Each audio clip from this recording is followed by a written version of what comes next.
যদি বলা হয় বাংলাদেশের গেমিং কমিউনিটির ভিতরে সবচাইতে বেশি হাইপ তোলা কন্টেন্ট ক্রিয়েটর কে, তখন আমরা নিঃসন্দেহে গর্ব করে বলতে পারি আমাদের একজন বাংলাদেশ টপ 1 আর একজন মিস্টার ট্রিপলার আছে।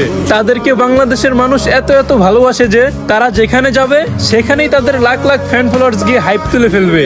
যদি প্রশ্ন করা হয় তোমাদের বাংলাদেশের গেমিং কমিউনিটিতে কোনো ডায়মন্ড কিং আছে, তখন আমরা মুস্কি হেসে উত্তর দেই আমাদের গেমিং কমিউনিটিতে একজন জিসান ভাই ওয়াইটি আর একজন রাহাত আফাফ 71 আছে, যারা কিনা সব সময় লিডার বোর্ডের টপে থাকতে চায়। আর এই লিডার বোর্ডের টপে থাকার জন্য তারা কোটি কোটি ডায়মন্ড ইনভেস্ট করে অনেক বড় বড় রেকর্ড করে পুরো ওয়ার্ল্ডের মানুষকে তাক লাগিয়ে দিয়েছে।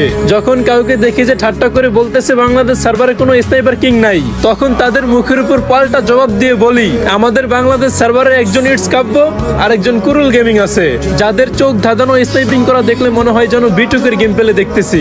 যদি কেউ আমাদেরকে বলে যে তোমাদের বাংলাদেশের গেমিং কমিউনিটিতে হয়তো ফ্রি ফায়ার নিয়ে কেউ ফানি কন্টেন্ট ক্রিয়েট করে না, তখন আমরা হতাশা ভরা চোখ নিয়ে নিচের দিকে তাকিয়ে বলি আমাদের গেমিং কমিউনিটিতে ছিল গেমিং উইথ তালহা, বটলা নাহিদ, পুরো রুবেল, মামা গেমিং সহ আরো অনেক ফানি কন্টেন্ট ক্রিয়েটর।